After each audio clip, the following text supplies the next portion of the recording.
11 ജില്ലകളിൽ ചൊവ്വാഴ്ച വരെ താപനില മുന്നറിയിപ്പ് തുടരും. യെല്ലോ അലർട്ടാണ് പ്രഖ്യാപിച്ചത്. ബുധനാഴ്ചയോടെ വേനൽ മഴ സജീവമാകുമെന്നും കാലാവസ്ഥാ വകുപ്പ് അറിയിച്ചു. MG പ്രതീഷ് ചേരുന്നുണ്ട് വിവരങ്ങളുമായി തിരുവനന്തപുരത്ത് നിന്ന്. പ്രതീക്ഷ, കാലാവസ്ഥയുമായി ബന്ധപ്പെട്ടുള്ള ഏറ്റവും പുതിയ മുന്നറിയിപ്പ് എങ്ങനെയാണ് പ്രതീഷ്? റിജിത്ത്, സംസ്ഥാനത്ത് ഉഷ്ണതരംഗ മുന്നറിയിപ്പില്ലെങ്കിലും ഉയർന്ന താപനില തുടരുമെന്നതാണ് കാലാവസ്ഥാ കേന്ദ്രം അറിയിക്കുന്ന കാര്യം. വയനാടും ഇടുക്കിയും ഒഴികെയുള്ള 12 ജില്ലകളിൽ നിലവിൽ കേന്ദ്ര കാലാവസ്ഥാ വകുപ്പ് യെല്ലോ അലർട്ട് പ്രഖ്യാപിച്ചിട്ടുണ്ട്.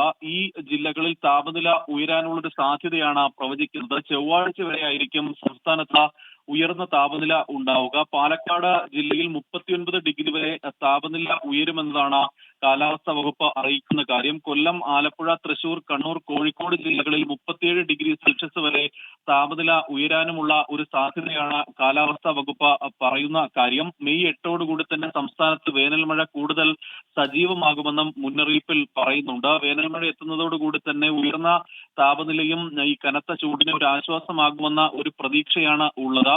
ഈ നേരത്തെ ഈ കള്ളക്കടൽ പ്രതിഭാസവുമായി ബന്ധപ്പെട്ട് ഓറഞ്ച് അലർട്ട് പ്രഖ്യാപിച്ചിരുന്നു. ഇന്ന് രാത്രി വരെ ഈ ഓറഞ്ച് അലർട്ടും തുടരും. അതുകൊണ്ട് തന്നെ ഈ കടലിലും ഒപ്പം കരയിലും ഒരു പ്രത്യേക ജാഗ്രത വേണമെന്ന ഒരു നിർദ്ദേശമാണ് കാലാവസ്ഥാ വകുപ്പ് നൽകുന്നത്. MG പ്രതീഷ് വിവരങ്ങൾ നൽകുകയായിരുന്നു തിരുവനന്തപുരത്ത് നിന്ന്.